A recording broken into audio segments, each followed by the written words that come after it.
Alright guys, I'm up here at a little park type thing. Thought I'd practice a little bit. You can see my sticks over there. I should invest in cones. Figure from this white barrel we got 1 foot, 2, 3, 4, 5, 6, 7, 8, 9, 10, 11, 12, 13, 14, 15, 16, maybe 17, 18 feet right there to that stick. So 19, 20, 1, 2, 3, 4, 5, 6. About 27 feet to that stick. So I don't know if it comes out in the video or not. I got another video camera going. But that's what it looks like. See if I can do it in the first stick without too much trouble. It's about 2 parking spots. It might be. Yeah, I guess that's about 2. See what happens. Excuse me for chewing my gum. Of course, we got digital guard dog. So let's turn it on.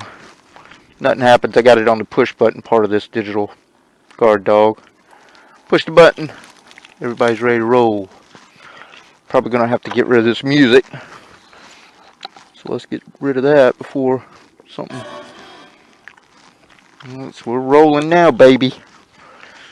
So this is the Voyager. Got that new windshield. New windshield. And of course got the halos on the front. Got the air kit. Cobra pipes. Anybody curious about the pipes? These are Kuriokin extension bezels. Those are the bodies of a 1600 signal off a Nomad. Rear, got that light bar. Still got some bars if anybody's interested. Of course, the license plate part doesn't come with it. That's something you'd have to find on your own. But this is that's a run turn, a run light, a turn light, and a brake light. All 3. You'll probably see it in the video here in a minute. All right, let's crank it up.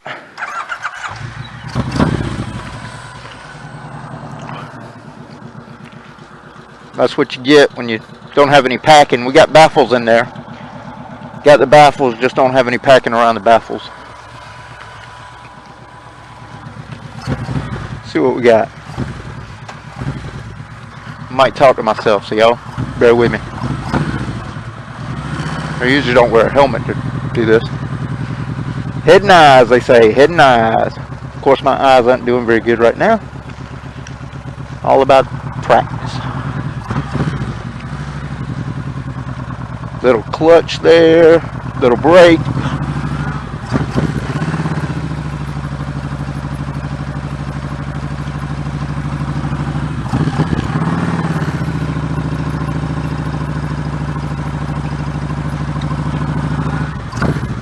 And I think we all know turning left's easier than turning right. But you know, they say as long as you got power going to your rear wheel, as long as you got that power going to the rear wheel, you're not going to fall over. So it's all about trusting that. And just turning. Again, my head and eyes right now not doing very well. Need to work on head and eyes. Let's try this.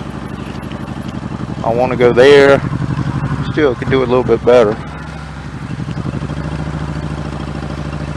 Snap that head back over there. Stop thinking about things in front of you.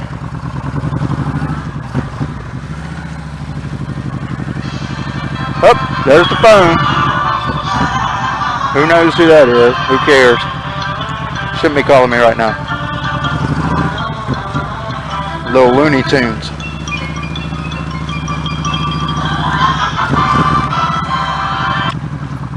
Guess I could dip into this a little bit more, huh?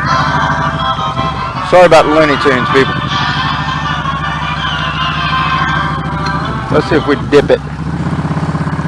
What we got? I can't do that yet.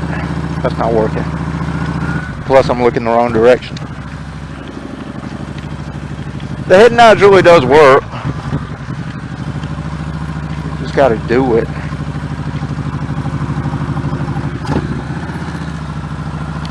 I've been fortunate I hadn't dropped one yet, but there's always that one time. I think cones would really mess me up though. They'd play a little factor in how I ride this thing.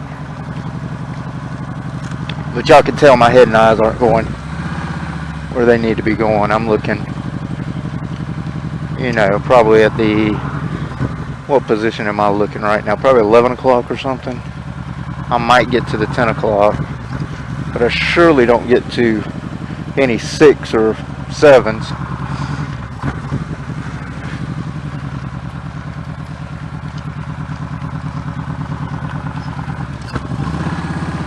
But the name of the game, definitely keep your throttle up. I just heard something down there. I don't know what that was. Definitely keep that throttle going.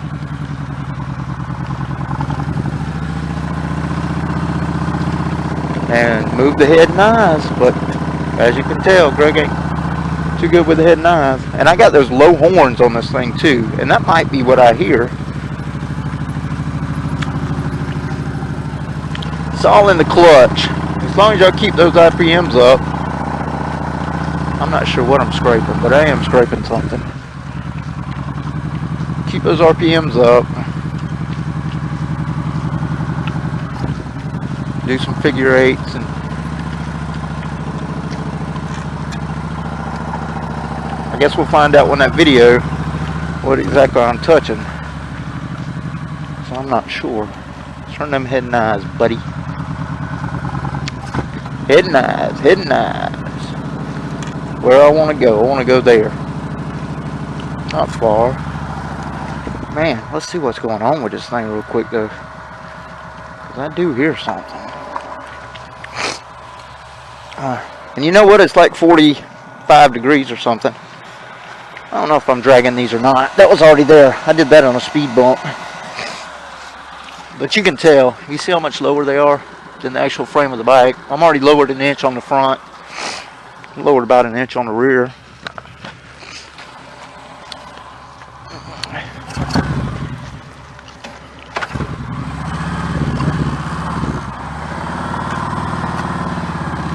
I think it might just be in the steering a little bit.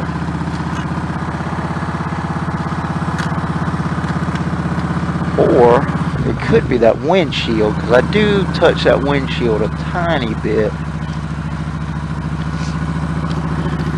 But y'all can tell my head and eyes, they're not going in the right spot.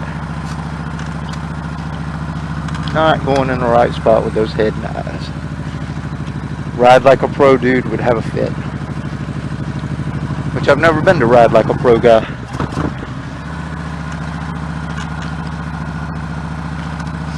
That noise is making me, I might have to file a little bit more off of something somewhere.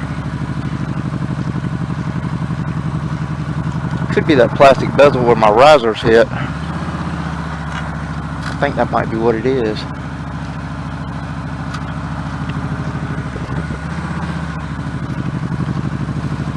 As my man Robert Simmons down in Savannah says, he's got a YouTube channel. Anybody looking for some good tips? Robert Simmons. He actually is a former New York Highway Patrol moto officer. He was a lieutenant. And he does training down in Savannah, right around Savannah, which he calls Southern Georgia. I don't really call it Southern Georgia. I call it Northeastern Georgia. But I guess it is South Georgia, sort of. I just don't think of Georgia too much on the west side, because I'm in South Carolina. So Savannah is actually right on the South Carolina-Georgia line on the coast. That's where Savannah's at. So, kind of South Georgia, but not, I call it Northeast Georgia. But he's given a lot of tips that, you know, I knew a lot of it from Jerry.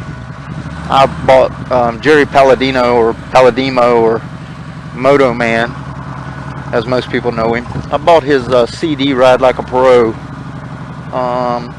Man, I bought that thing probably 10, 12 years ago. And I'll tell you what, Jerry pretty much taught me how to pass my motorcycle test, the riding part, because Jerry taught me how to use the rear brake when I'm turning, and how to use the friction zone.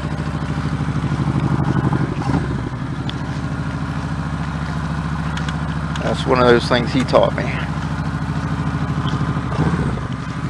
So I'll tell you, it's just a little cone weave that we do here in South Carolina, and you got to turn kind of sharp, kind of like this. I think it's probably 2.5 lanes or something, 2.5 parking spots.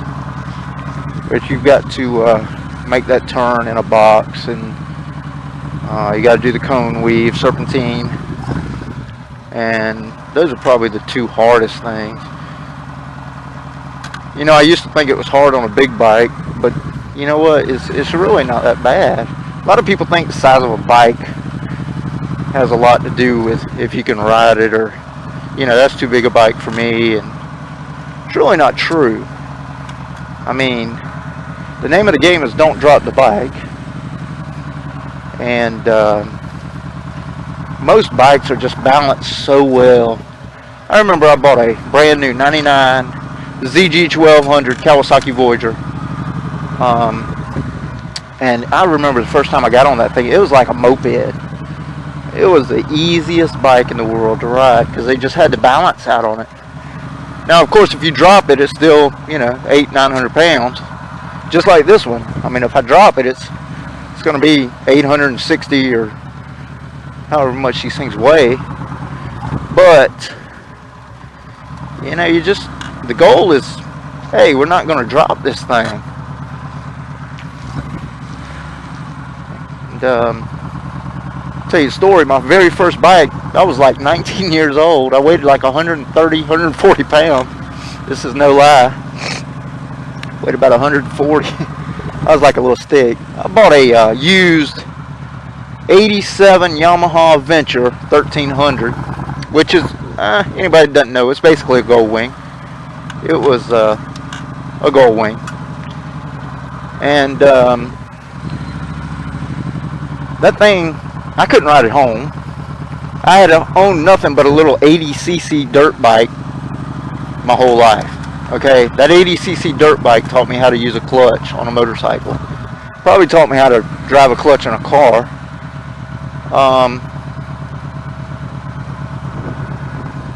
But the guy at the dealership rode it home for me. It was used. He rode it home for me. Then I had a neighbor that would take me on rides on my bike. He'd ride me around, man, for like, I don't know, a week, 2 weeks. And then I finally said, you know what, I'm going to drive this thing, I'm going to ride it to the end of the road. We lived on a little dead-end street. I said, I'm going to just go up and down the street. Well, I went one direction, and you know, I was coming up to the busier part, you know, the stop sign of the road where I would have to make a decision. I decided, well, I'm just going to do a U-turn right here, kind of like what we're doing right here. Of course, I didn't know about the friction zone and the brake, and I dropped that thing right in the middle of the road. Luckily, my neighbor saw me, the one that, you know, was always riding, Harley guy, and he came down and helped me pick it up. And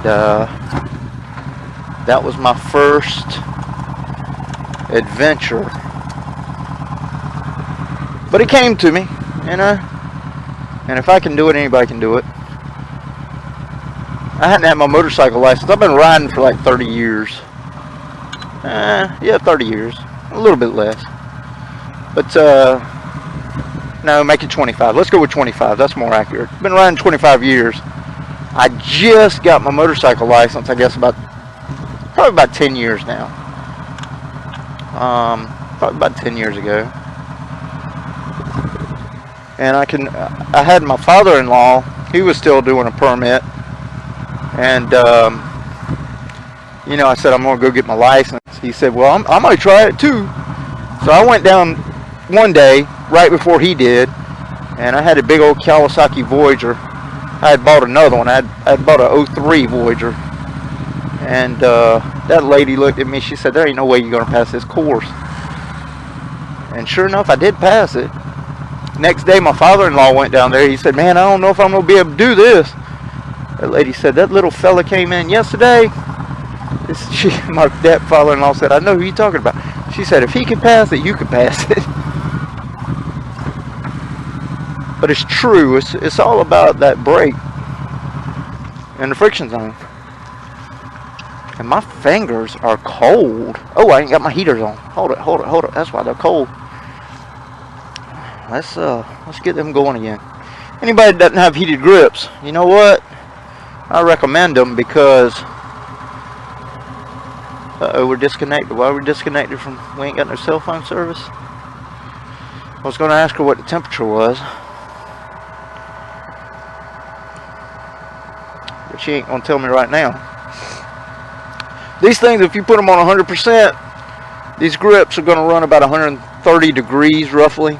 With a cheap temperature sensing gun, laser gun that I had, they ran somewhere around 130, 135 on the highest setting. And then that's, of course, 100%. Then you've got one, it's at 80%, 70, 60, or 50. You go from 70 to 50 and then 30%. So you got to be pretty cold to be running 100% unless you got gloves on. I just don't like the feel of gloves on my throttles and, you know, just turning things, you know, stuff.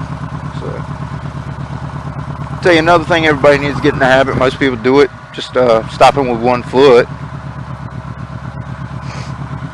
coming up just one foot. Don't use the front brake as much as I do, but I get in the habit of using the front brake because I want to make sure that my brake light is shining. And with a rear brake, I don't know if anybody's ever really looked at it, a lot of times you really have to apply pressure on the rear brake pedal to make that rear light come on. And that's kind of my real reason a lot of times at stoplights and stuff for using that front brake. I just want to make sure I can kind of hear that thing when it clicks, so I know that the switch has been released and I should have a brake light. So that's pretty much the reason for that. But again, foot on the brake, of course that wasn't the best stop. I was thinking about it too much.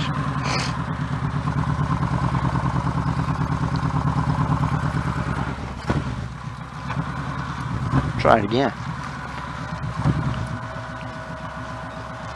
Good smooth stop, baby. Other little thing he's got people doing down there in Savannah is he wants them to put both of their feet on the floorboards. Of course, you'll always have this one just kind of covering that brake pedal. It's a good thing to habit to get into in traffic. Another good habit is to look at those rearview mirrors when you stop at a light. Make sure you're not about to get crushed by somebody not paying attention. But he wants people to throttle it up and then put their foot on that floorboard. When they feel it start to fall over, he wants you to release that clutch. I don't know if I can even do that.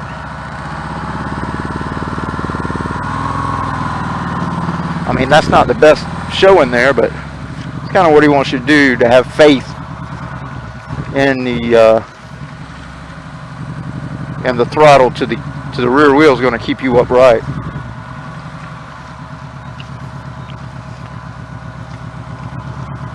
But you know what? The more you practice this, the better you get.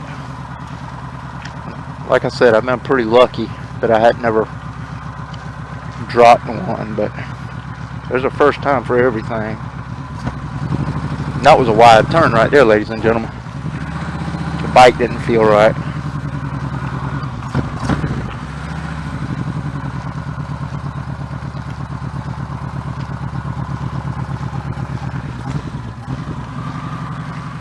And it takes a lot to really turn those tight turns. I don't know if anybody's ever watched those motorcycle rodeos, police rodeos.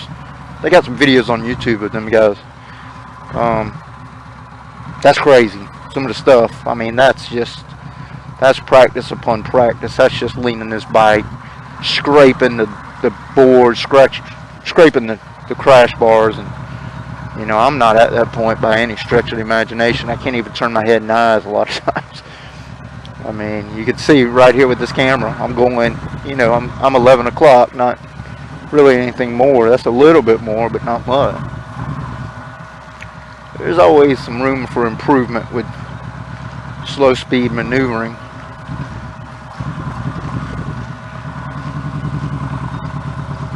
I think that's about it for today, people. Plus, I probably need to go get some gas here in a minute. There's my gum. Y'all probably hear my gum.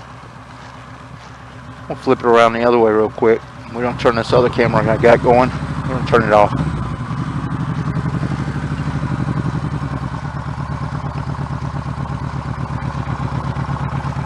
I can feel this bike kind of vibrating a little bit more than usual.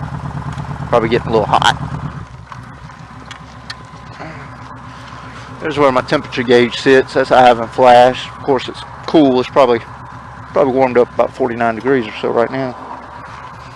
But we're going to let this one roll. This is going to be it. And of course, I recommend anybody get a voltmeter.